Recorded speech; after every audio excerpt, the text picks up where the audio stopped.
ነው ረቂቅ አዋጅ ላይ ውይይት ተደርጓል የህዝብ ተወካዮች ምክር ቤት አባላትም የተለያዩ ጥያቄዎችን አንስተዋል ከአደረጃጀቱ ጋር በተያያዘ ይሄ መሰረት በማድረግም ስራውን ሲያከናውን የነበረው በተለይም የተቋማቱን አደረጃጀት በሚመለከት ጥናት ሲሰራ የነበረው የፐብሊክና የሰው ሀብት ልማት ሚኒስትሩ የነበሩት አቶ ታደሰ ጫፎ ማብራሪያ ሰጥተዋል ከዛም ጠቅላይ ሚኒስትር ዶክተር አብይ አህመድም ማብራሪያ ሰጥተዋል በዚህ ጉዳይ ላይ ስለ ተቋማቱ አደረጃጀት ማለት ነው በምክር ቤቱ አባላት የቀረቡላቸው እስኪኛ ደግሞ ያሉት ረቂቅ አዋጁ ላይ የሚነሱ ዋና ነጥቦች ምንድናቸው የሚለውና እንዲሁም የነበሩ ምላሾችን በሚመለከት ከአማኑኤል ጋር ቆይታ የምናደርግ ነው የሚሆነው ወደ እናንተ መረጃዎች እናደርሳለን በዋናነት ከመጀመሪያ ከሚቋቋሙት ሰላም ሚኒስቴር ይገኝበታል የሰላም ሚኒስቴር እንግዲህ የህግ በላይነትና ሰላም ማስፈን ላይ ትኩረት አድርጎ የሚሰራ ነው የሳይንስና ከፍተኛ ተቋማት ሚኒስቴርም በአዲስ መልኩ የሚደራጅ ነው ይህ በተለይ በዋናነት ከፍተኛ ትምህርት ተቋማትን መሰረት አድርጎ የሚሰራ ነው የሚሆነው የከፍተኛ ትምህርት ተቋማት በትምህርት ጥራት ላይ የሚነሱ ችግሮችም ስላሉ እነሱ ላይ ትኩረት አድርጎ ጥናትና ምርምሮቹ ለሀገራዊ ልማት በሚሉበት ደረጃ ላይ ትኩረት አድርጎ የሚሰራ ነው አንዱ ከሚቋቋሙት መካከል በዋናነት አዳዲስ ከሚቋቋሙትና በጠቅላይ ሚኒስትሩ ተጠሪ ከሚሆኑ ተቋማት መካከል ደግሞ በኮሚሽን ደረጃ ያሉትን ብንመለከት ቀድሞ የሲቪል ሰርቪስና የሰው ሀብት ልማት ሚኒስቴር የሚባለው በኮሚሽን ደረጃ የሲቪል ሰርቪስ ሚኒስቴር ተብሎ የሲቪል ሰርቪስ ኮሚሽን ተብሎ ይቋቋማል በውስጡም የሲቪል ሰርቪስ ዩኒቨርሲቲን መለስ ዜናዊ አካዳሚን የኢትዮጵያ ካይዘን ኢንስቲትዩት የኢትዮጵያ ስራ አመራር ኢንስቲትዩትና የመንግስት ሰራተኞች ማህበራዊ ዋስትና ኤጀንሲንም ጭምር አቅፎ የሚይዝ ነው የሚሆነው ሌላው የስራ ዕድል ፈጠራ ኮሚሽን የሚቋቋም ነው የሚሆነው አማኑኤል እንግዲህ ቀደም ብሎ በፕሬዝዳንቱ ንግግር ላይ የመጀመሪያው ንግግር ላይ ሲያነሱ የነበረው ለወጣቶች ስራ ዕድል መፍጠር ዋነኛ አጀንዳ ነው እንደ ብሔራዊ አደጋም የሚቆጠር ነው እነሱ ስራ አጥነት በስፋት ስለዚህ ያንን ላይ ትኩረት አድርገን እንሰራለን ብለው ነበር በዚህ መሰረት የስራ ዕድል ፈጠራ ኮሚሽንም በአዲስ መልኩ የሚቋቋም ነው የሚሆነው ተጠሪነቱ ለጠቅላይ ሚኒስትር ሆኖ የአካባቢና ደን የአየር ንብረት ለውጥ ሚኒስቴር የሚባል ነበር እሱ ወደ በኮሚሽን ደረጃ አሁን የሚቋቋም ነው የሚሆነው ለጠቅላይ ሚኒስትሩ ተጠሪ ሆኖ ማለት ነው አንድ ከፈረሱ ሚኒስትሮች መስሪያ ቤቶች መካከል አንዱ እሱ ነው ቱሪዝም ኢትዮጵያን የሚለውም አንዱ በጠቅላይ ሚኒስትሩ ተጠሪ የሚሆን ተቋም ነው የመንግስት ኮሙኒኬሽን ቀደም በጽህፈት ቤት ደረጃ ነበር የነበረው በአሁኑ ወቅት ላይ በጠቅላይ ሚኒስትር ጽህፈት ቤት ውስጥ ነው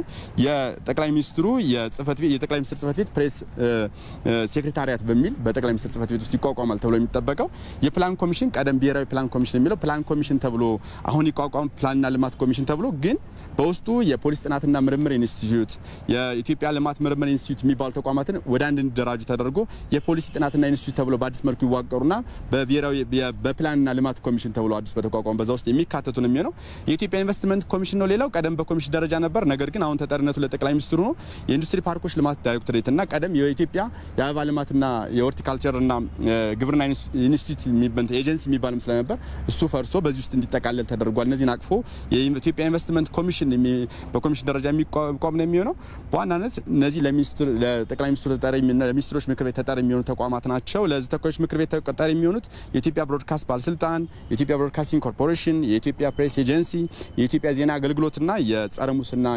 የፌደራል ጸረ ሙስና ኮሚሽን ለዚህ ተወካዮች ምክር ቤት ተጠሪ ሆነው ባሉበት የሚቀጥሉ ይሆናል ማለት ነው እነዚህን በሚመለከት አዋጁ ላይ ካሉ ዋና የሚባሉ ነጥቦች የምንመለከታቸው እነዚህ ናቸው እነዚህ መሰረት ተደርጎ ምላሽ ተሰጥቶ ነበር እንግዲህ አስማማ ቀደም ብለን እንደገለጽከው የረቂቅ አዋጁ ዋና ይዘቶች እንግዲህ የተለያዩ አዳዲስ አደረጃጀቶች መጥተዋል እንግዲህ በዋናነት ጠቅላይ ሚኒስትሩ መጀመሪያ የመክፈቻ ንግግር ሲያደርጉ እንግዲህ በዋናነት ይሄን አስፈለገበት ምክንያት አሁን ለሀገሪቱ ሰላም እጅግ አስፈላጊ ነው የህዝቦች ተጠቃሚነት መረጋገጥ አለበት እንዲሁም የህገ መንግስት ዋና ምሰሶ የሚባሉ ፒላር የሚባሉ ነገሮች መከበር አለባቸው ከሙስና የጸዱ ተቋማት መፈጠር አለባቸው በሚል እሳቤ ነው ስለዚህ ውጪ ቆጣቢ በሆነ መልኩ አዳዲስ አደረጃጀቶች አስፈላጊ መሆናቸውን አስቀምጠዋል እንግዲህ ሌላው ያስቀመጡት ነጥብ ምንድነው ከስትራክቸራል ይሄ የመዋቅር ማስተካከል ባሻገር እንግዲህ ከክሬዲቢሊቲ አንፃር ተቋሞቻችን በሆነ ጊዜ ምን አይነት ተአማኒነታቸው ምን ምስል ነው ያላቸው በህዝቡ ዘንዳ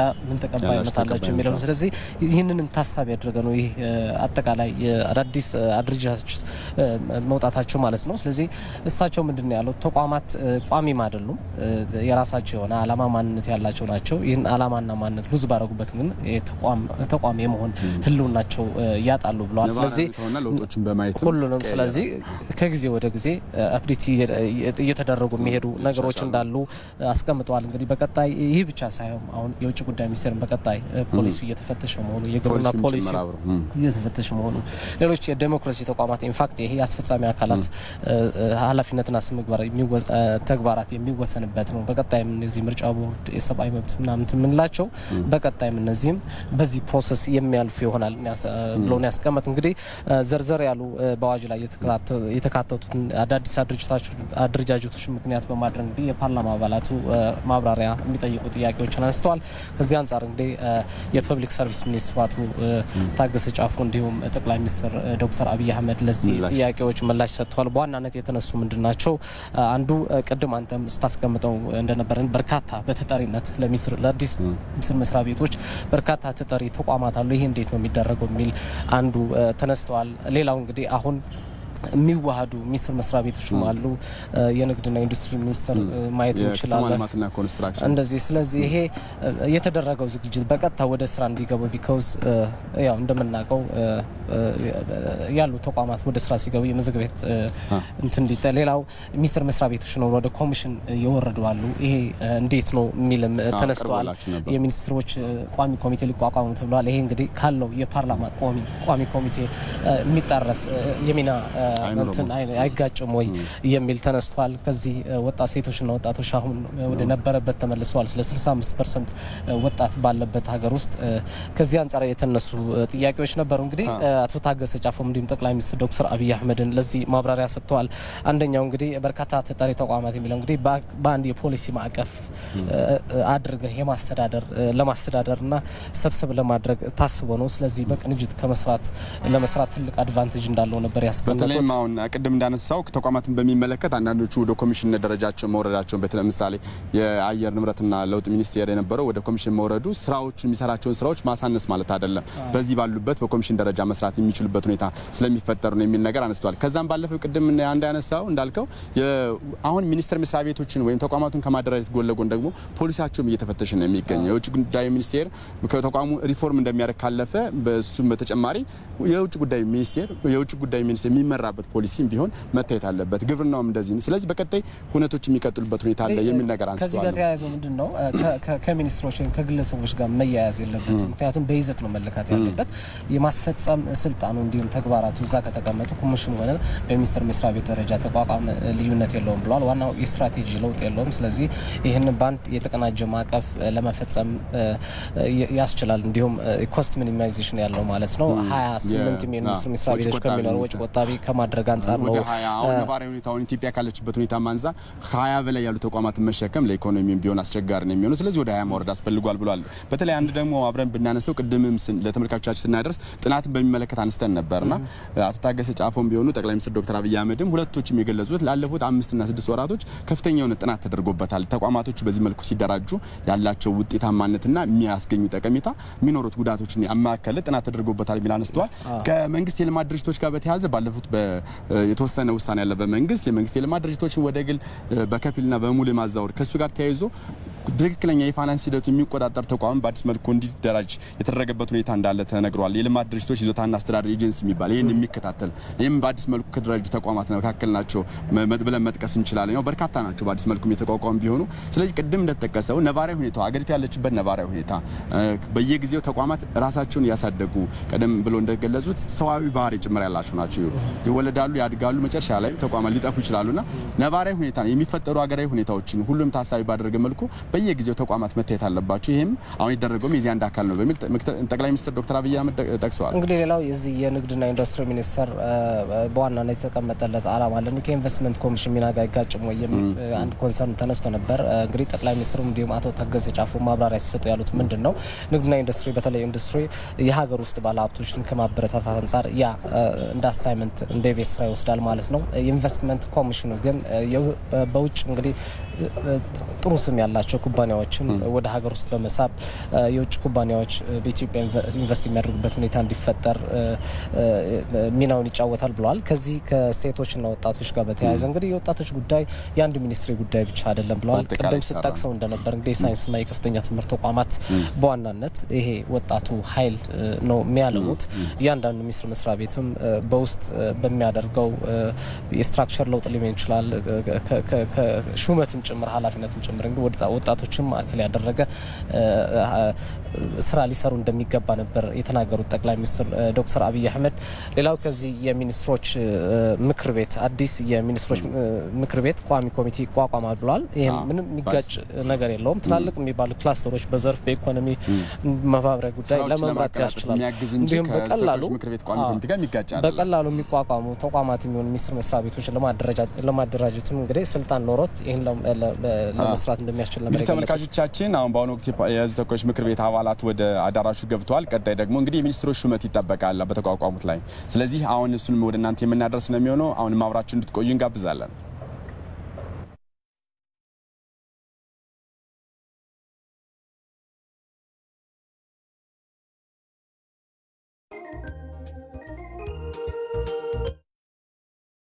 ስብሰባችንን እንቀጥላለን። ሶስተኛው አጀንዳ ቀደም በቀረበው መሰረት የምክር ቤቱ አፈ ጉባኤ የሚያቀርቡትን መልቀቂያ ማዳመጥ ይሆናል። ስለዚህ የተከበሩ ወይዘሮ ሙፈሪያት ካሚል የምክር ቤቱ አፈ ጉባኤ የመልቀቂያ ደብዳቤያቸውን እንዲያቀርቡ እድል እሰጣለሁ። አመሰግናለሁ። የተከበሩ ምክትል አፈ ጉባኤ፣ የተከበራችሁ የህዝብ ተወካዮች ምክር ቤት አባላት፣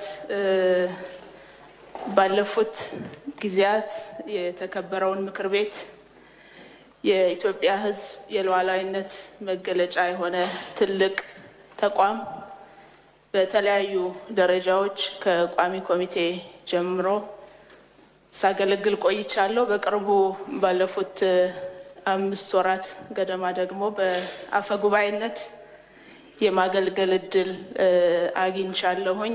ይሄን እድል ለሰጠኝ የተከበረው ምክር ቤት ታላቅ አክብሮትና ምስጋና ያለኝ መሆኑን አሁን ያለኝን ማንነትም በመቅረጽ ሂደት ለነበረው አስተዋጽኦ ለምክር ቤቱ አመራርና አባላት በአጠቃላይ አብረውኝ ለነበሩ የስራ ባልደረቦቼ ላቅ ያለ ምስጋናና አክብሮቴን እየገለጽኩኝ፣ ነገር ግን አሁን ባለንበት አጠቃላይ ሀገራዊ ሁኔታ ቀጣዩን ጊዜ በተጠናከረ በተደራጀ መንገድ ለመሄድ ያስችላል ብሎ መንግስት እና ድርጅቴ ባመነውና በቀጣይ ሊሰጠኝ ካሰበው ተልዕኮ አኳያ የአፈ ጉባኤነት ኃላፊነቴን በገዛ ፈቃዴ ለመልቀቅ ማቅረቢያ መልቀቂያ ያቀረብኩ መሆኑን ለማቅረብ ነው። አመሰግናለሁ። ስለዚህ ያው በተለመደው አሰራር መሰረት ከምክር ቤቱ አመራርነት በፈቃድ ስልጣን የመልቀቅ አሰራር ስላለን በዚህ መሰረት ጥያቄያቸውን እንቀበላለን ማለት ነው። እሺ፣ ክቡር ጠቅላይ ሚኒስትር። አመሰግናለሁ። የተከበሩ ምክትል አፈ ጉባኤ፣ የወይዘሮ ሙፈሪያት ካሚል የህዝብ ተወካዮች ምክር ቤት አፈ ጉባኤ ሆነው ላለፉት ጥቂት ወራት ባገለገሉበት ወቅት ባለፉት ዓመታት ባልታየ ሁኔታ በኤርጎኖሚክስ የምክር ቤቱ ስትራክቸር እንዲህ ያማረና ውብ እንዲሆን ሪፎርሚስት መሆናቸውን በተግባር ያሳዩ፣ እንዲሁም የቋሚ ኮሚቴ አባላት አደረጃጀትና ስታንዳርድ እንዲሻሻል እዚህ ካሉ የኮሚቴ አባላት ጋር በከፍተኛ ጥረት ማሻሻያ ያደረጉ ለውጥ ለማምጣት የሚያስችል አመራር መስጠት የሚችሉ መሆናቸውን በቆይታቸው አሳይተዋል። የምክር ቤት አባላት ከዚህ አንፃር እንዲቆዩላቸው እንደሚፈልጉ እንገነዘባለን። ይሁንና አሁን ባለው የኢትዮጵያ ሕገ መንግስት እና በእኛ አሰራር ሰው አፈ ጉባኤ ለመሆን ፕሬዝዳንት ለመሆን ወይም ጠቅላይ ሚኒስትር ለመሆን በቀጥታ ራሱን ለውድድር አያቀርብም። ለውድድር አቅርቦ ዜጎች ድምጽ የሚሰጡበት አሰራር አንከተልም። በድርጅት ምደባ ነው ሰው ፕሬዝዳንት የሚሆነው፣ ጠቅላይ ሚኒስትር የሚሆነው ወይም አፈ ጉባኤ የሚሆነው። ይሄ አንዱ መነሻ ነው። ሁለተኛው ክብርት አፈ ጉባኤ ሆነው በድርጅት ሲመደቡና ለዚህ ምክር ቤት ሲቀርቡ የደህዴን ሊቀመንበር አልነበሩም። አሁን በጣም ውስብስብ የሆነ ክልል እና ሰፋ ያለ ብሔር ብሔረሰቦችን የሚመራው በከፍተኛ ለውጥ እና እድገት ውስጥ ያለውን ድርጅት በሊቀመንበርነት ይመራሉ። ድርብ ኃላፊነት ስላለባቸው የዚህ ምክር ቤት ተግባር ሙሉ ጊዜ ቁጭ ብሎ የምክር ቤቱን ስራ መስራት የሚችል ሰው የሚፈልግ በመሆኑ ምክር ቤት ካሁን በኋላ አልፎ አልፎ እየመጣን ሪፖርት አቅርበን በቀላሉ የምንወጣበት ሳይሆን ቻሌንጅ የምንደረግበት በቁጥጥር ስራዎቻችን ኢቫሉዌት የሚያደርግ በቋሚ ኮሚቴ ያሉ ሰዎች በሚኒስትር ደረጃ የሚታዩ ደረጃውን በሚገባው ልክ ከፍ ለማድረግ ባለው ፍላጎት እሳቸው ያላቸው ድርብርብ ኃላፊነት እዚህ ያለውን ስራ እንዳይጎዳ በእሳቸው ደረጃ የሚታይና በብቃት ስራውን ሊመራ የሚችል ሰው በአፈ ጉባኤነት የምናቀርብ ሆኖ የእሳቸው ጥያቄ ከድክመት ወይም ስራውን ካለመፈለግ ሳይሆን ከድርጅት ምደባ ጋር ተያይዞ የታየ በመሆኑ የተከበረው ምክር ቤት ጥያቄያቸውን እንዲቀበል በትህትና ጠይቃለሁ። አመሰግናለሁ። አመሰግናለሁ። ስለዚህ አሁን በቀረበው ማብራሪያና የተከበረው አፈ ጉባኤም ባቀረቡት ጥያቄ መሰረት ጥያቄያቸውን ተቀብለን ወደሚቀጥለው አጀንዳ ነው የምንሄደው። የሚቀጥለው አራተኛው አጀንዳ የኢፌዴሪ ጠቅላይ ሚኒስትር የሚያቀርቡትን እጩ የካቢኔ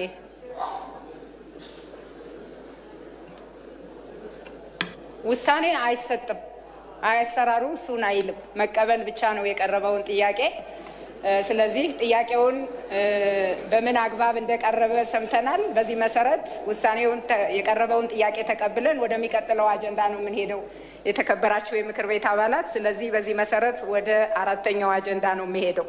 አራተኛው አጀንዳ የኢፌዴሪ ጠቅላይ ሚኒስትር የሚያቀርቡትን እጩ የካቢኔ አባላት ሹመት መርምሮ ማጽደቅ ነው።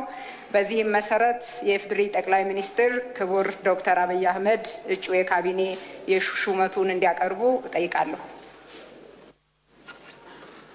አመሰግናለሁ። የተከበሩ ምክትል አፈ ጉባኤ፣ የተከበራችሁ የምክር ቤት አባላት፣ ባለፉት 6 ወራት በለውጥ ውስጥ በቆይንባቸው ጊዜ ውስጥ ህዝቡ የሚያነሳውን የሰላም፣ የልማት፣ የዲሞክራሲ ጥያቄ በብቃት ለመመለስ ለውጥ ማምጣት አስፈላጊ መሆኑ ታምኖ ሲሰራ መቆየቱ ይታወቃል። በዚሁ መሰረት ዛሬ ለጸደቁት 20 የካቢኔ አባላት እንደ መነሻ የተወሰደው ሐሳብ አንደኛው ብቃት ነው። ሪፎርሙን ተቀብለው መምራት የሚያስችል ብቃት አላቸው ወይ የሚለው እያንዳንዱን ግለሰብ ልምድ፣ የትምህርት ዝግጅትና ለውጥ ለመምራት ያለውን ፍላጎት ታሳቢ ያደረገ። ሁለተኛው ባለፉት ዓመታት ይህ ምክር ቤት በተደጋጋሚ የሴቶች ተሳትፎ በሚገባቸው ልክ እንዲሆን ጥያቄ ሲያቀርብ የቆየ ሲሆን በኢትዮጵያ ለመጀመሪያ ጊዜ ምናልባት በአፍሪካም ለመጀመሪያ ጊዜ ካሉን 20 የካቢኔ አባላት 10 ወይም 50% ሴት ሆነው ቀርበዋል።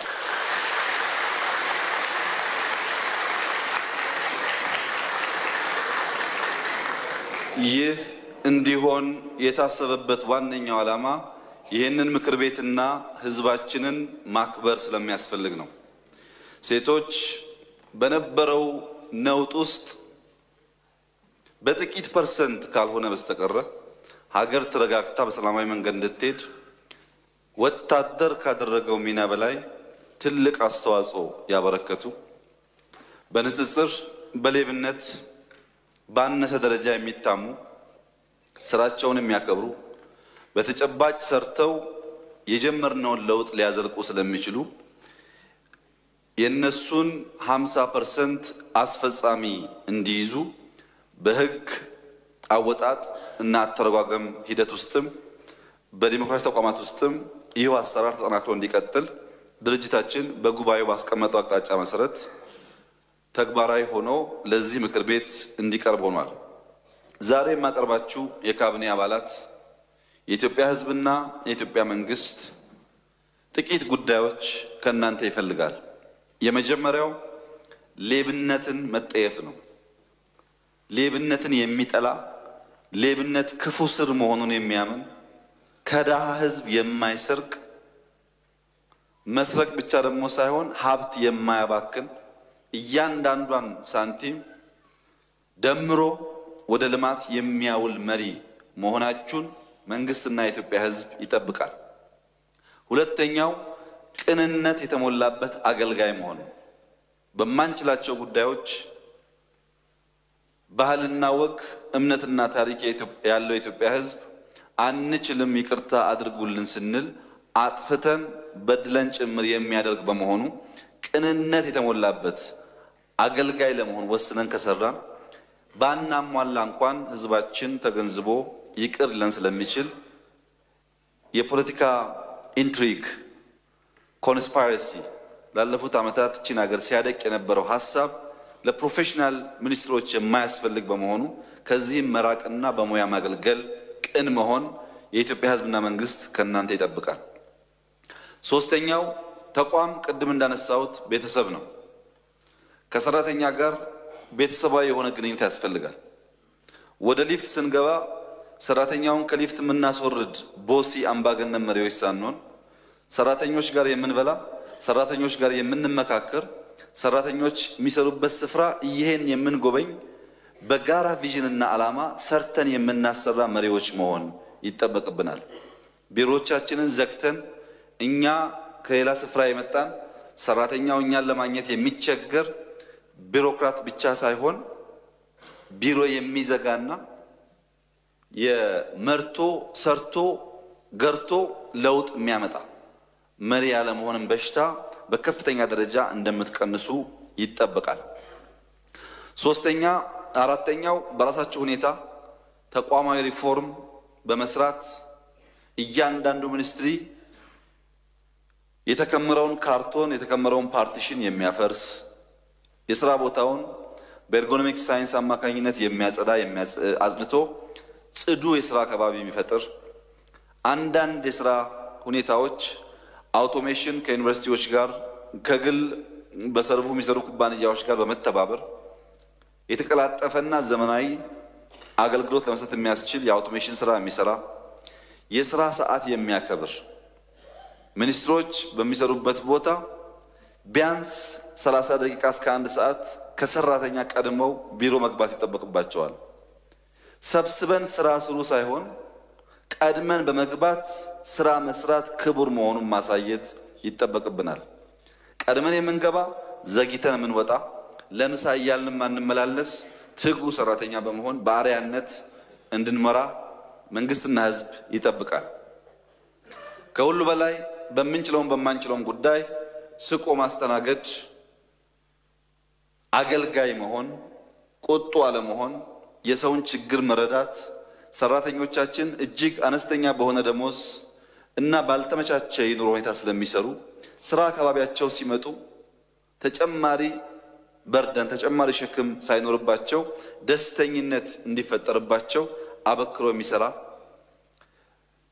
የአለባበስ ስርዓት እና ፕሮቶኮል በሚኒስቴር መስሪያ ቤት ውስጥ የሚያስጠብቅ የኢቲኬት እና ኢቲክስ አስተባብሮ የሚያስተምር ጸጉር አንጨባሮ የማያስተናግድ ልብስ አሟልቶ በትክክል ጸርቶ የሚቀርብ አገልጋይ መፍጠርን እንደ አንድ ቁልፍ ስራ ወስዶ የእንትና መስሪያ ቤት ቢሮ ጽዱ፣ ሰራተኛው ጽዱ፣ ስቆ የሚያስተናግድ የሚለውን ቁመና ለመፍጠር ተቋማዊ አቅም የሚያጠናክር እያንዳንዱ መስሪያ ቤት መልሶ ሲፈተሽ በማያሳፍር ሁኔታ ከአቨሬጅ ከፍ ያለ ስራ መስራት የሚችል ተቋም መፍጠር ከሁሉም ሚኒስትሮች የሚጠበቅ መሆኑን ስብሰባ መቀነስ ሁሉን ነገር ባጠረ ሰዓት ተግባብቶ ብዙውን ሰዓት ወደ ስራ ማዋል ብዙውን ጊዜ በመወያየት ለእቅድ መወያየት ለስራ መወያየት ለሪፖርት መወያየትና ሪፖርት ስናደርግም እየተወያየንበት ነው የሚል ባህል ማቆም በስራ በውጤት በተግባር ማሳየት ስብሰባዎች አጭርና ከስራ ሰዓት ውጭ የሚሆኑበትን ልምምድ ማስፋት አሁን ያለው አጠቃላይ መስሪያ ቤት በአቨሬጅ ደረጃ የሚታይ ስለሆነ ከዛ የላቀ ውጤት የሚያመጣና ምክር ቤቱ እቅዶቻችሁ ሊፈትሽ ሲመጣ ኮርቶ አመስግኖ የሚመለስበት፣ ህዝብ ለመገልገል ሲመጣ አመስግኖ የሚመለስበት፣ መንግስት በጂቲፒ ያስቀመጠውን እቅድ ሲገመግም በእናንተ የተባበረ ጥረት ውጤታማ መሆናችሁን ሳያፍር ሳይሸማቀቅ የሚናገርበት ተቋም እንድትፈጥሩ የኢትዮጵያ ህዝብና መንግስት ከእናንተ ይጠብቃል።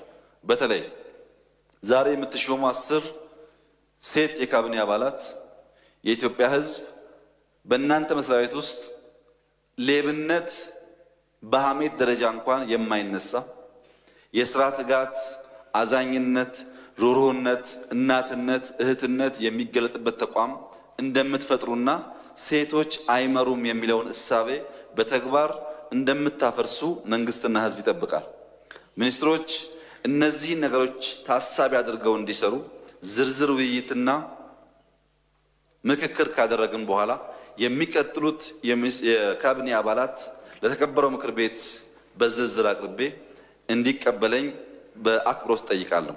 አንደኛ ወይዘሮ ሙፈሪያት ከሚል ጾታ ሴት፣ የትውልድ ቦታ ጅማ፣ የትምህርት ዝግጅት የመጀመሪያ ዲግሪ በአግሪካልቸራል ኤክስቴንሽን፣ የማስተርስ ዲግሪ በትራንስፎርሜሽናል ሊደርሺፕ ኤንድ ቼንጅ የተመረቁ የሥራ ልምዳቸው በበርካታ ቦታ በኃላፊነት የሰሩና ሪፎርም በማምጣት የሚታወቁ በሚኒስትር ማዕረግ በዲሞክራቲክ ግንባታ ማዕከል የምርምርና ፐብሊኬሽን ኃላፊ ሆነው የሰሩ በሚኒስትር ማዕረግ የመለስ አመራር አካዳሚ ምክትል ፕሬዝዳንት ሆነው የሰሩ በሚኒስትር ማዕረግ የጠቅላይ ሚኒስትር የማህበራዊ ጉዳዮች አማካሪ ሆነው የሰሩ የሴቶችና ህፃናት ሚኒስቴር ሆነው ያገለገሉ በአሁኑ ሰዓት የኢፌዴሪ ህዝብ ተወካዮች ምክር ቤት አፈ ጉባኤ ሆነው እያገለገሉ የነበሩ ባላቸው ልምድ የትምህርት ዝግጅት ለውጥ ለማምጣት ባላቸው ብቃት የሴት አርያ መሆን በመቻላቸው አሁን የተቋቋመውን የሰላም ሚኒስቴር በሚኒስትርነት እንዲመሩ ለዚህ ምክር ቤት ቀርበዋል። 2 ወይዘሮ ፈትለወርቅ ገብረ እግዚአብሔር ጾታ ሴት፣ የትውልድ ቦታ አድዋ፣ የትምህርት ዝግጅት የመጀመሪያ ዲግሪ በኢኮኖሚክስ፣ የማስተርስ ዲግሪ በዴቨሎፕመንታል ስተዲ የተማሩ በስራ ልምድ ላለፉት 20 ዓመታት በተለያየ ቦታ በከፍተኛ ኃላፊነት ያገለገሉ በተለይም በትግራይ ክልል የንግድና ኢንዱስትሪ ከተማ ልማት ቢሮ ኃላፊ ሆነው ለውጥ ያመጡ በሚኒስትር ማዕረግ የዲሞክራቲክ ግንባታ ማዕከል ኃላፊ ሆነው የሰሩ ባላቸው ልምድ የፖለቲካል ብቃትና የአመራር ብቃት አሁን የንግድና ኢንዱስትሪ ሚኒስቴር ሚኒስትር ሆነው በእጩነት ቀርበዋል። 3 ኢንጂነር አይሻ መሐመድ ሙሳ ጾታ ሴት፣ ኢንጂነር አይሻም ልክ እንደ ወይዘሮ ሙፈሪያት ሁሉ ለመጀመሪያ ጊዜ በኢትዮጵያ ታሪክ አዲስ በሴት ያልተመራ ተቋም ከዚህ ቀደም በሴት ያልተመራ ተቋም እንዲመሩ ለዚህ ምክር ቤት በእጩነት ቀርበዋል። ትውልድ ቦታ አፋር፣ የመጀመሪያ ዲግሪ በሲቪል ኢንጂነሪንግ የተመረቁ፣ ሁለተኛ ዲግሪ በትራንስፎርሜሽናል ሊደርሺፕ ኤንድ ቼንጅ የተመረቁ የሥራ ልምዳቸው የአፋር ክልል የአደጋ መከላከልና ምግብ ዋስትና ቢሮ ኃላፊ ሆነው ያገለገሉ፣ የባህልና ቱሪዝም ሚኒስትር ሆነው ያገለገሉ፣ በአሁኑ ሰዓት የኮንስትራክሽን ሚኒስትር ሆነው ያገለገሉ፣ በተመደቡባቸው የሚኒስትር ቦታዎች ሁሉ የላቀ ውጤት ለማምጣት ከፍተኛ ጥረት የሚያደርጉ በመሆናቸውና ከአፋር የተገኙም በመሆናቸው ለመጀመሪያ ጊዜ የሀገር መከላከያ ሚኒስትር ሆነው እንዲሾሙ በእጩነት ቀርበዋል።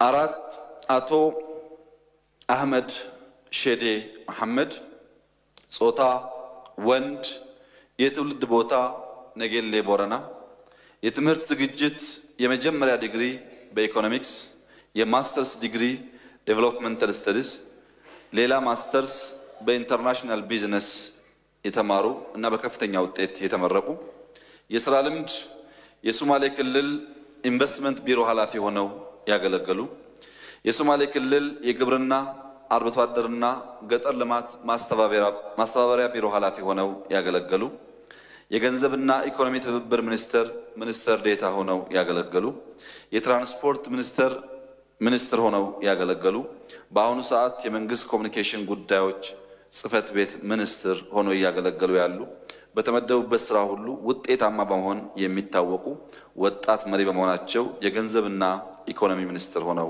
በእጩነት ቀርበዋል።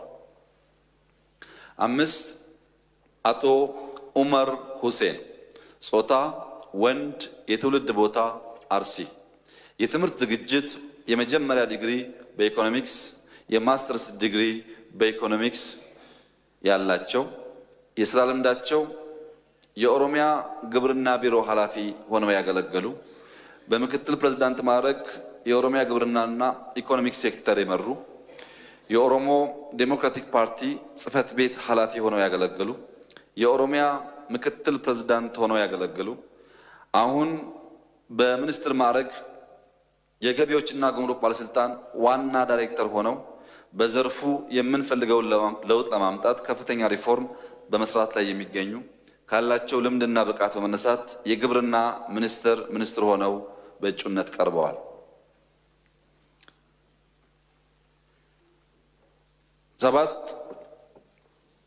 6 ወይዘሮ አዳነች አቤቤ ጾታ ሴት የትውልድ ቦታ አርሲ የትምህርት ዝግጅት የመጀመሪያ ዲግሪ በሕግ የማስተርስ ዲግሪ በቢዝነስ አድሚኒስትሬሽን ያላቸው የሥራ ልምዳቸው የኦሮሚያ ልማት ማህበር ኃላፊ ሆነው በኦሮሚያ ልማት ማህበር ውስጥ ታይቶ የማይታወቅ ውጤት ለማምጣት ከፍተኛ ጥረት ያደረጉ የአዳማ ከተማ ከንቲባ ሆነው ባገለገሉበት ወቅት በአንድ ዓመት ጊዜ ውስጥ የአዳማ ከተማ ገቢ በ38% እንዲያድግ ያደረጉ የኦሮሚያ ክልላዊ መንግስት ፍትህ ቢሮ ኃላፊ ሆነው ያገለገሉ በአሁኑ ሰዓት የኦሮሞ ዴሞክራቲክ ፓርቲ ጽህፈት ቤት ኃላፊ ሆነው እያገለገሉ ያሉ የገቢዎች ሚኒስትር ሆነው ቀርበዋል።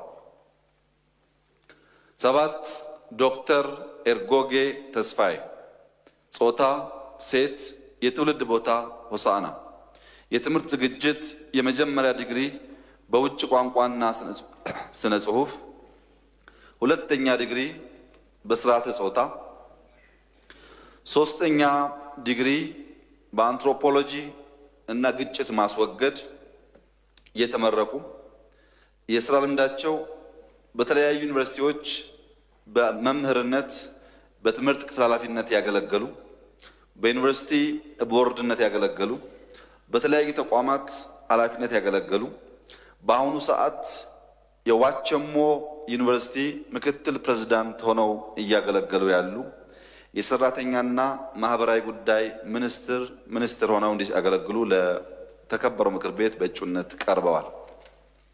8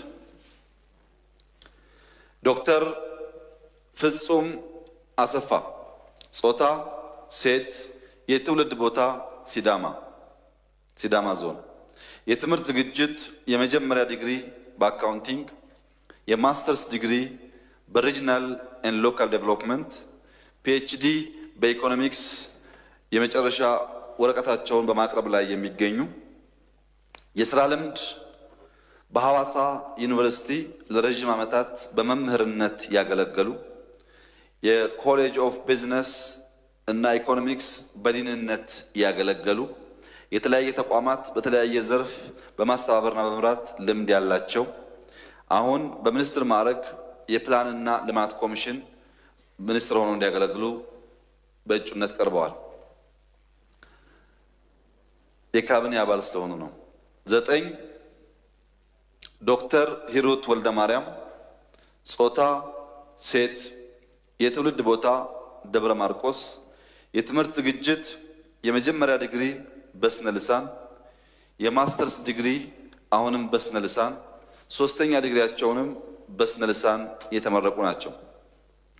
የሥራ ልምድ በአዲስ አበባ ዩኒቨርሲቲ ተባባሪ ፕሮፌሰርና ምክትል ፕሬዝዳንት ሆነው ያገለገሉ፣ የባህልና ቱሪዝም ሚኒስትር ሆነው ያገለገሉ፣ በአሁኑ ሰዓት የሰራተኛና ማህበራዊ ጉዳዮች ሚኒስትር ሆነው እያገለገሉ ያሉ ካላቸው ልምድና ታታሪነት በመነሳት የሳይንስና ከፍተኛ ትምህርት ሚኒስትር እንዲሆኑ በእጩነት ቀርበዋል።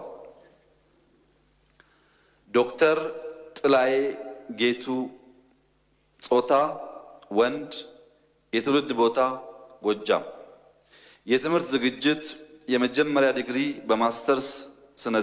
በማስተማር ስነ ዘዴ፣ ሁለተኛ ዲግሪ በዓለም አቀፍና ንጽጽራዊ ትምህርት እንዲሁም በአማርኛ የማስተማር ዘዴ፣ ሶስተኛ ዲግሪያቸውን በትምህርት ማሻሻያ የወሰዱ ሲሆኑ የሥራ ልምዳቸው በበርካታ ተቋማት በመምህርነት፣ በአማራ ክልል የትምህርት ቢሮ ኃላፊነት፣ በደብረ ማርቆስ ዩኒቨርሲቲ ፕሬዝዳንትነት፣ የትምህርት ሚኒስትር ዴታ ሆነው ያገለገሉ፣ በአሁኑ ሰዓት የትምህርት ሚኒስትር ሆነው እያገለገሉ ያሉ የትምህርት ሚኒስትር እንዲሆኑ በእጩነት ቀርበዋል።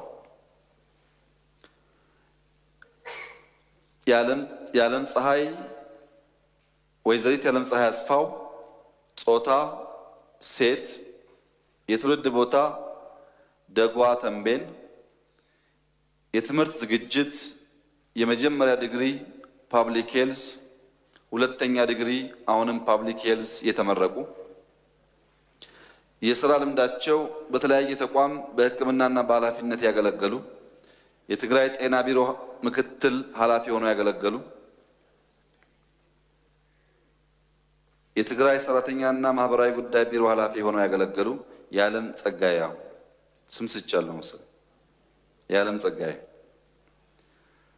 የትግራይ ምስራቃዊ ዞን አስተዳዳሪ ሆነው ያገለገሉ፣ በአሁኑ ሰዓት የሴቶችና ህፃናት ጉዳይ ሚኒስትር ሆነው እያገለገሉ ያሉ፣ እሳቸውም የሴቶች ህፃናትና ወጣቶች ሚኒስትር ሆነው እንዲያገለግሉ በእጩነት ቀርበዋል።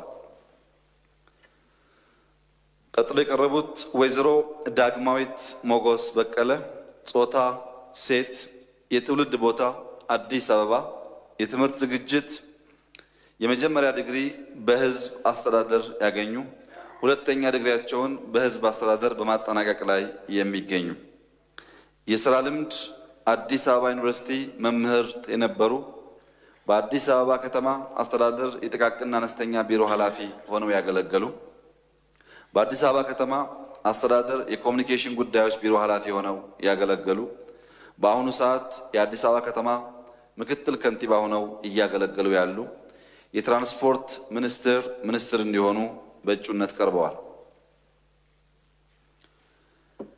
ቀጥሎ የቀረቡት ዶክተር ጌታሁን መኩሪያ ጾታ ወንድ፣ የትውልድ ቦታ ኢሉባቦራ፣ የትምህርት ዝግጅት የመጀመሪያ ዲግሪ በኤሌክትሪካል ኢንጂነሪንግ፣ ሁለተኛ ዲግሪያቸውንም በኤሌክትሪካል ኢንጂነሪንግ፣ ሶስተኛ ዲግሪያቸውንም በኤሌክትሪካል ኢንጂነሪንግ የተመረቁ ናቸው።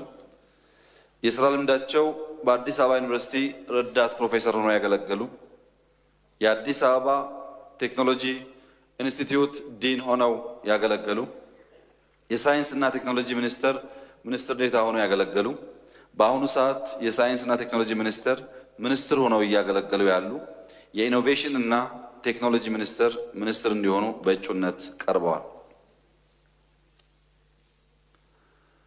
ቀጥሎ የቀረቡት አቶ ጃንጥራር አባይ ጾታ ወንድ፣ የትውልድ ቦታ ሰሜን ወሎ፣ የትምህርት ዝግጅት የመጀመሪያ ዲግሪ በከተማ ፕላን፣ የማስተርስ ዲግሪ እንዲሁ በከተማ ዲዛይን የተመረቁ፣ የሥራ ልምዳቸው በአማራ ክልል በዞን አመራርነት ያገለገሉ፣ በአማራ ክልል የከተማ ልማት ቢሮ ኃላፊ ሆነው ያገለገሉ፣ በአሁኑ ሰዓት የከተማ ልማትና ቤቶች ሚኒስትር ሆነው እያገለገሉ ያሉ፣ የከተማ ልማትና ኮንስትራክሽን ሚኒስትር እንዲሆኑ በእጩነት ቀርበዋል።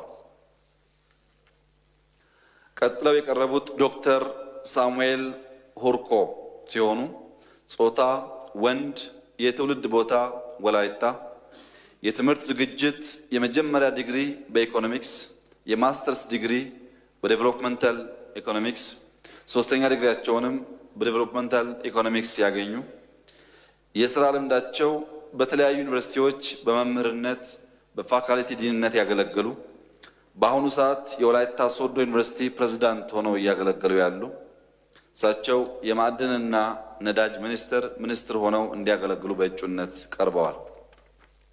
የመጨረሻ የቀረቡት ዶክተር ሂሩት ካሳው ጾታ ሴት፣ የትውልድ ቦታ ጎንደር፣ የትምህርት ዝግጅት የመጀመሪያ ዲግሪ በቋንቋና ስነ ጽሑፍ፣ ሁለተኛ ዲግሪ በአማርኛ ማስተማር ዘዴ፣ ሶስተኛ ዲግሪ በተግባራዊ ስነ ልሳን የተመረቁ ሲሆኑ የሥራ ልምዳቸው በተለያዩ ዩኒቨርሲቲዎች በመምህርነት ያገለገሉ በትምህርት ክፍል ኃላፊነት ያገለገሉ በአሁኑ ሰዓት የአማራ ክልል ባህልና ቱሪዝም ቢሮ ኃላፊ ሆነው እያገለገሉ ያሉ የባህልና ቱሪዝም ሚኒስትር ሆነው እንዲያገለግሉ ሐሳብ ቀርቧል። ያላቀረብኳቸው 4 ሚኒስትሮች ከዚህ ቀደም ያጸደቃቸውና ለውጥ የሌለባቸው የስያሜም የአዲስ ለውጥ ያልተካሄደባቸው በመሆኑ አዲስ ለውጥ የተካሄደባቸውን 16 ሚኒስትሮች ከነበሩት 4 ጋር በድምሩ 20 የካቢኔ አባላት ሲሆኑ ከነዚህ ውስጥ 10 ሴት 10 ወንድ ሆኖ የቀረበ እስካሁን ከነበረው ልምምድ በተለየ መልኩ ታዳጊ ክልል ተብሎ የሚታወቁ ክልሎች ጠንከር ያለ ክልል ተቋማት እንዲመሩ የተደረገበት በተጨማሪም ሴቶች ሚኒስትር መሆናቸው ብቻ ሳይሆን ቁልፍ ተቋማትም እንዲመሩ በእጩነት የቀረቡ በመሆኑ የተከበረው ምክር ቤት የተሰራውን ስራ ከግምት በማስገባት እጩ ሚኒስትሮች ተቀብሎ እንዲያጸድቅልኝ በትህትና ጠይቃለሁ። አመሰግናለሁ። አመሰግናለሁ። በቀረበው እጩ የካቢኔ ሹመት ላይ ጥያቄዎችና አስተያየቶች ካሉ አሁን ሊቀርቡ ይችላሉ።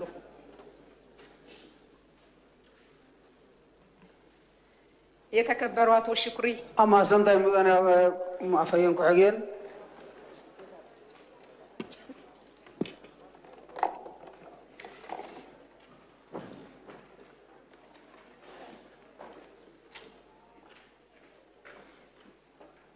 ትርጉማኑ አልሰራው መሰለ አመሰግናለሁ። መትከላ ፈጉባኤ ጠቅላይ ሚኒስትሩም በጣም አመሰግናለሁ። የሹመት በሀያ ተመልሶ ካቢኔ ሲሾም በእኔ በኩል ደግፋለሁ። ሁለተኛም ከዚህ በፊት 27 ዓመት እኛ ሳይሰማ ሚኒስትሮች አጋር ድርጅቶቹን ማስጣቱም በጣም ደስተኛ ነን፣ እንቀበላለን፣ እንደገፋለን ብዬን ቀረባለሁ። አመሰግናለሁ።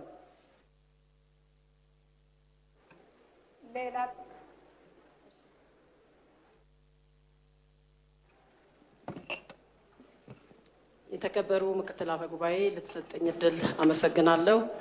ክብር ጠቅላይ ሚኒስትርም እዚህ ቀርበው ለሰጡን የካቢኔ ዝርዝራቸው እያመሰገንኩኝ በቀረበው ካቢኔ ላይ እኔ እንደ ሀገር ባለፉት ወራቶች ውስጥ ወደ ለውጥ ጎዳና የገባንበት ሂደት ነው ያለው። ይሄ ለውጥ ደግሞ ከሰው ወደ ሲስተም ማውረድ አለብን፣ ስትራክቸር መገንባት አለብን ብሎ የህብረተሰቡም ሆነ የአመራሩም የህዝቡም ጥያቄ ነው። ይሄ ለውጥ ሊሸከም ይችላል ተብሎ ተለይተው የቀረቡት የካቢኔ አባላት እኔ በትክክልም ለውጡን ከሰዋዊ ወደ ስትራክቸር አምጥተን ለማስቀጠል የሚያስችለን አቅምም ነው የሚል ነገር ነው ያለኝ። በደንብ እየታየ በደንብ እየተጠና በትክክልም የሚሰራ ሰው የሚሰራበት ቦታ ላይ የመጣበት ነው ብዬ ነው የማምነው። ከዛም ጎን ለጎን ከዚህ በፊት ሲነሱ የነበሩት የሴቶችን ጥያቄ ከመመለስ ጋር ተያይዞ ጥያቄ ለመመለስ ብቻ የተሰራ ነው ብዬ አላምንም። ለምን የቀረቡት ሴቶች በትክክለኝነት ስራውን ሊወጡት የሚችሉ ለውጡንም ሊያስቀጥሉ የሚችሉ ለውጡን በበላይነት ሊመሩ የሚችሉትና ብዙውን ጊዜም ከሀገራችን 50% የምንላቸው ሴቶች ውስጥ መምራት የሚችሉትና አገራችን የምንፈልገው ደረጃ ላይ ማድረስ ይችላሉ ብዬ ስለማምን እኔ የቀረበው የካቢኔ ሹመት በትክክልም የታየና ቀጣይም ህብረተሰቡ የበለጠ በእኛ ላይ እምነት እንዲኖረው የለውጡን ባለቤት ሆኖ እንዲደግፈን እምነትም ህብረተሰብ ጋር እንድንፈጥር የሚያደርግ ስለሆነ እኔ በጣም የማደንቀው ነው። በዚሁ ብናጸድቅ ቆንጆ ነው ብዬ ነው የማምነው። አመሰግናለሁ።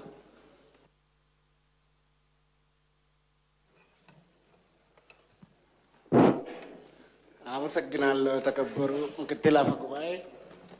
እኔም ጠቅላይ ሚኒስትሩ ለሹመት ያቀርቧቸው ተሿሚዎች በትክክል የተጠኑ እና ፕሮፌሽናላቸውም የታየ መሆኑን እየገለጽ በተለይም ባለፉት ዓመታት ሀገራችን ውስጥ የነበረው የመልካም አስተዳደርና የኪራይ ሰብሳቢነት ችግሮች ሊቀርፉ የሚችሉ አባላት እንደሆኑና ሀገራችን አሁን የያዘችውን ለውጥ ከዳር ሊያደርሱ የሚችሉ እውቀት እና ክህሎት ያላቸው በመሆናቸው በዚህ በቀረቡት ተቀብለን ብናጸድቃቸው የሚላለኝ። አመሰግናለሁ።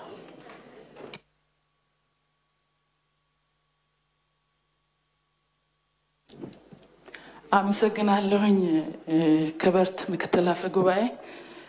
በዛሬው ዕለት የቀረበው የአደረጃጀት ለውጥ የቀረቡትም አመራሮች ጠቅላይ ሚኒስትሩም ሲገልጹ እንደነበሩት በተለየ መልኩ እየተነሳ ያለውን የህዝብ ፍላጎት፣ በተለየ መልኩ እየተነሳ ያለውን የወጣቱን ፍላጎት በተለየ ኮሚትመንት ለማሳካት አንደኛም የህዝብ እገዛ፣ ህዝብ አመራር ሲበላሽ የማይቀበልባት ሀገር፣ አመራር ሲቆሽሽ እሺ የማይል ህዝብ የተፈጠረባት ሀገርም ከመሆኑ አንፃር ይሄ ለአመራሩ አንድም እገዛ ነው፣ ድጋፍ ነው። ሌባን ሌባ የሚል ህብረተሰብ እየተፈጠረ ባለበት ሀገር ለመቆሸሽ እድል ስለሌለ በተለየ መልኩ በተለየ ኮሚትመንት ይመራሉ የሚል እምነት አለኝ። በተለይም ክቡር ጠቅላይ ሚኒስትር ልዩነትን በፈጠረ መልኩ ወደ እውነት ነው የመጡት የሚል ነገር አለኝ። ምክንያቱም በየትኛው መስፈርት ሴቶች ቤቶቻቸውን ከመምራት ጀምሮ ታላቅ ተፈጥሯዊ ኃላፊነትን ከመወጣት ጀምሮ ሀገርን ወደፊት የማሻገር ዓላማና ስንቅ የያዙ ውስጣቸው ሰላም ያለ ሌብነትን ጠቅላይ ሚኒስትሩም እንዳሉት በመጸየፍ ረገድ ከፍተኛ የስነ ምግባር ባህሪ ያላቸው ናቸው። ይሄ እውነት ነው። ይሄ ጸጋ ከእናት ይገኛል፣ ከሚስት ይገኛል፣ ከእህት ይገኛል። ወንድሞቻችንም ይሄንን ያምናሉ። ስለዚህ ይህች ሀገር የምንተኛባት የምናንቀላፋባት ሳትሆን የሚለበልብ ህዝብ ያላት ብዙ ፍላጎት ያለው ወጣት ያለባት ሀገር እንደመሆኗ መጠን በተሰጠን ሀደራ እንድንወጣ እንደ ምክር ቤትም ኃላፊነትን መስጠት እንፈልጋለን። ስልጣን አገልጋይነት ነው፣ አደራ ነው፣ አያስተኛም። እንኳን ደስ ያለ የሚያስብልም ጉዳይ አይደለም። ስልጣን ታላቅ ሀደራ ነው። በዚህ ሀገር ታማኝ ተደርጎ መቆጠር ደግሞ እድል ነው። ስለዚህ ይሄንን እድል በታላቅ አደራ እንዲወጡ እንደ ምክር ቤት አባላትም ማሳሰቢያም አደራም መስጠት እንፈልጋለን። ክቡር ጠቅላይ ሚኒስትር ያለንን ታላቅ ክብር ለእርሶ መግለጽ እንፈልጋለን። አመሰግናለሁ። ሌላ አይታየኝም የቀረቡ። እሺ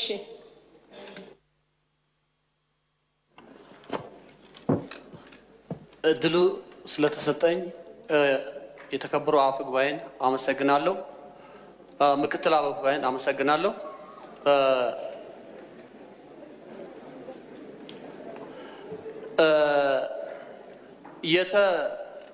የተደረገው ሹመት እጅግ የሚያስመሰግነና የሚያስደስተን ነው። አገራችን በትራንስፎርሜሽናል ጎዳና መግባቷን ያረጋገጠ ሹመት ነው። እጅግ የሚያስደንቅ ለውጥ ነው። ክቡር ጠቅላይ ሚኒስትሩን እጅግ አድርገን እናመሰግናለን። የተሾሙ ሚኒስትሮች አገሪቱን ካለባት ችግር ሊያላቅቁ ይችላሉ የሚል እምነት አለኝ። ሌላው የተካሄደው ሪስትራክቸሪንግ አሁንም አገራችን ያለችበትን ችግር ሊያሻግር የሚችል ነው የሚል አስተያየት አለኝ። እጅግ ደስ ብሎኛል። ከዚህ ሌላ የሰላም ሚኒስትር ዛሬ ህዝቡ በየደቂቃው አስተያየት እየሰጠ ባለበት ጊዜ የሰላምን ጉዳይ ትኩረት አድርጎ ለመስራት መቋቋሙ እጅግ አስደስቶኛል። ደግሞ በዛም ቦታ የሚመጥን አመራር መምጣቱ እጅግ አስደስቶኛል። ከዚህ ሌላ ለማለት የሚፈልገው በሰላም ጉዳይ ላይ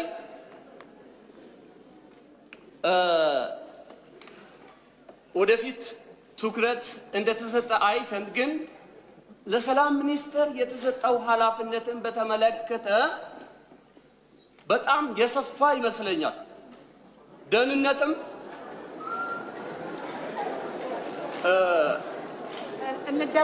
እንደማመጥ የተከበራችሁ የምክር ቤት አባላት ይጨርሱ። እንደማመጥ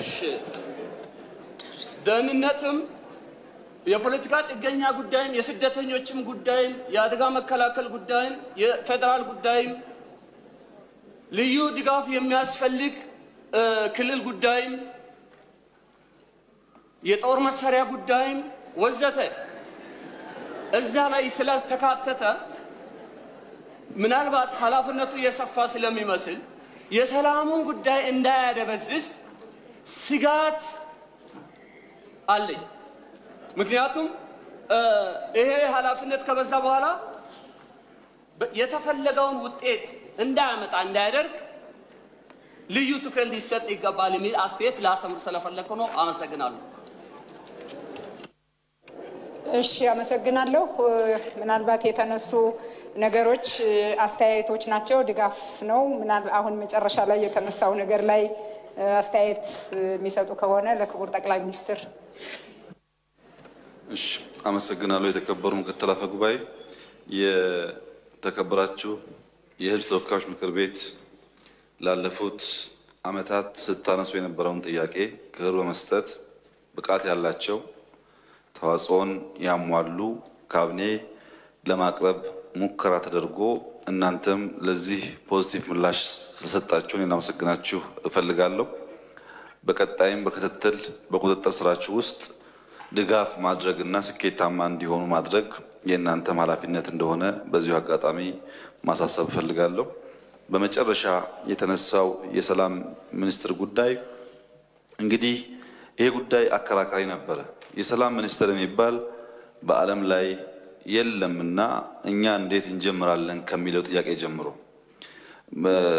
ስታሊን እግዚአብሔር ይይለትና እሱ ያለውን በሙሉ ኮፒ እያደረገን መናገር የለምን ፖለቲከኞች አዲስ ነገር እኛ በእኛ ሁኔታ መፍጠር እንችላለን የሚል እሳቤ አልነበረም። ሚኒስትርም ሌላ ቦታ የሚታወቅ ስራም ሌላ ቦታ የሚታወቅ ፖለቲካል ጃርገንም ሌላ ቦታ የሚታወቅ ካልሆነ በስተቀር በእኛ ሁኔታ ባለብን ችግር ተቋም መቅረጽ የሚባል ነገር ልምምዱ ስላልነበረ ብዙ ጊዜ የመከርንበት የተነጋገርንበት ጉዳይ ነው። በኢትዮጵያ ከዲሞክራሲና ከልማት እኩል በጣም ኢምፖርታንት ጉዳይ ሰላም ነው። ያለብን ትልቁ ችግር ሰላም ነው። ይሄንን ተቋማዊ በሆነ መንገድ የሚመልስ ኢንስቲትዩሽን ያስፈልጋል የሚል እሳቤ የያዘ ሲሆን የሰላም ሚኒስቴር ዋነኛ ዓላማው ኢነር ፒስ ያላቸው ፖዚቲቭ ኢነርጂ ራዲየት የሚያደርጉ ዜጎች መፍጠር ነው። በፊልም በትምህርት ስርዓት በተለያየ ስልጠናና የውይይት መድረኮች ሰው ስለ ሰላም እንዲያስብ፣ ሰላምን እንዲጠብቅ፣ ስለ ሰላም እንዲተጋ የሚያደርግ ስራ ይሰራሉ። ይሄንን ሰርተው ሲያበቁ ከዚህ አልፎ የሚተላለፍ ነገር ካለ ቀድሞ መረጃ የማግኘት እድል ስላላቸው መረጃቸውን ተጠቅመው ያ የብጥብጥ እሳቤ ወደ ተግባር እንዳይቀየር ጉዳት እንዳያመጣ ይከላከላል። የመከላከያ ሚኒስቴር ዋና ስራው ሉዓላዊነት ማስጠበቅ፣ ከውጭ የሚመጣ ጠላትን መከላከል ሲሆን የሰላም ሚኒስቴር ዋነኛ ስራው ውስጣዊ ሰላምን ማረጋገጥ ነው። ከማስተማር፣ ከማሰልጠን፣ ከማብቃት ጀምሮ እስከ መከላከል ድረስ ያለውን በስሩ ይይዛል። እዚህ ጋር መታሰብ ያለበት ጉዳይ በህግም ይሁን በሰላም ልንከላከል አንቀጽ የምናስቀምጥበት ጉዳይ ዝቅተኛውን ሞራል ነው። ከፍተኛው ሞራል በህግ አይቀመጥም። ወንድምህን እህትህን ውደድ ተብሎ በህግ አይቀመጥም። ወንድምና እህት መውደድ እና ሰላማቸው መጠበቅ ከፍተኛው የሞራል ደረጃ ነው። በህግ የሚቀመጠው ዝቅተኛው የሞራል ደረጃ ከወንድምህ አትስረቅ፣ ወንድምህን አትምታ። ወንድሙን የሚወድ እህቱን የሚወድ ሰው ካለ ዝቅተኛው የሞራል ደረጃ በህግ ደረጃ ቢቀመጥም አስቸጋሪ አይሆንም ማለት ነው።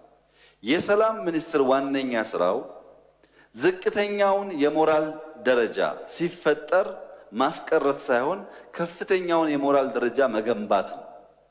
ያን የሚተላለፍ ነገር ደግሞ ሲኖር በህግ አግባብ የሚጠየቅበትን የፍትህ ተቋማት ተጠናክረው ስላሉ እነሱ የሚሰሩት ይሆናል። የተነሳው የዜጎች የዜግነት ጉዳይ የኢሚግሬሽን ጉዳይ በሚመለከት ከሰላም ተለይቶ አይታይም። ስንት ሰው ነው ያለው? የኢትዮጵያ ህዝብ ስንት ነው? እያንዳንዱ አይዲ ያለው ወይ? አንድ ሰው ከስንት ከተማ ከስንት ክልል መታወቂያ ያለው? እያንዳንዱ ዜጋ የተለያየ ፓስፖርት ይይዛል ወይስ አይዝም? ይሄንን ከመሰረቱ የማወቅ የማስተማር የመጠበቅ ስራ ለተቋሙ የተሰጠ ሲሆን አዲስ በመሆኑ ተለማምዶ በብቃት ስራውን እስኪሰራ ድረስ አድጎ ቅድም እንዳስቀመጥኩት ምሳሌ ውጤታማ እስከሚሆን ድረስ ከፍተኛ ድጋፍ በመንግስት የሚደረግለት ሆኖ ሌሎች አቻ ተቋማትና ይህ የተከበረው ምክር ቤትም ድጋፍ በማድረግ ውጤታማ ስራ እንደሚሰራ እንተማመናለን። አሁን ባለው ሁኔታ እዛ የመደብናቸው ኃላፊዎች በሚኒስትር ዴታ ከዛ በታች ያሉ በቂ ልምድ ያላቸው በመሆናቸው ጠንካራ ተቋም ሆነው የምንፈልገውን ሰላም በማረጋገጥ ረገድ ዋናውን ሚና ይወጣሉ ብለን የምናምን ቢሆንም ሰላም አልቲሜትሊ የሚከበረው በኢትዮጵያውያን ሁሉ ስለሆነ የነሱ ስራ ኢትዮጵያውያን አስተባብሮ ሰላም ማረጋገጥ ይሆናል። ይሄ እንደሚያሳኩም እምነት አለኝ ለማለት ነው። አመሰግናለሁ። በቂ ውይይት ስለተደረገ ይሄንን የካቢኔ ሹመት ወደ ማጽደቅ እንሄዳለን። በዚህም መሰረት የቀረበውን አዲስ የካቢኔ ሹመት የምትደግፉ በእጅ እንድታሳዩኝ እንጠይቃለሁ። እሺ፣ አውርዱ። የምትቃወሙ ድምጽ የማሰጡ አይታየኝም። ስለዚህ ይሄ የቀረበው የካቢኔ ሹመት በሙሉ ድምጽ ጸድቋል። በዚህም መሰረት አዲስ የካቢኔ ተሿሚዎች ቃለ መሐላ የሚፈጽሙ ይሆናል። ስለዚህ አዲስ ተሿሚዎችና ክቡር አቶ ዳኘ መላኩ የኢፌዴሪ ጠቅላይ ፍርድ ቤት ፕሬዝዳንት ወደ መድረክ መጥተው ቃለ መሐላውን እንዲያስፈጽሙ እጠይቃለሁ።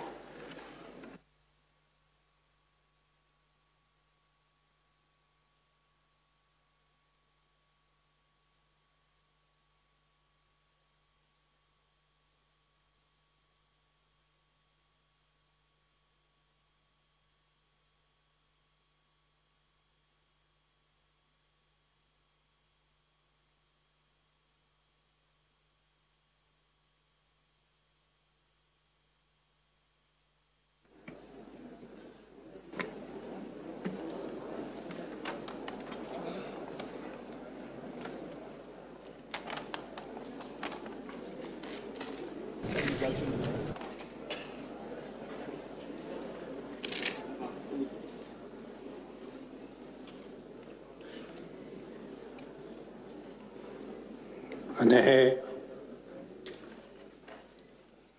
በዛሬው ዕለት በሕዝብ ተወካዮች ምክር ቤት ቀርቤ ሚኒስትር ሆኜ ስሾም ለሕገ መንግሥቱ ታማኝ በመሆን ከሀገሪቱና ከሕዝቡ የተጣለብኝን ኃላፊነት በቅንነት በታታሪነት እንዲሁም ሕግና ስርዓትን መሰረት በማድረግ ስራዬን ለመፈጸም ቃል እገባለሁ።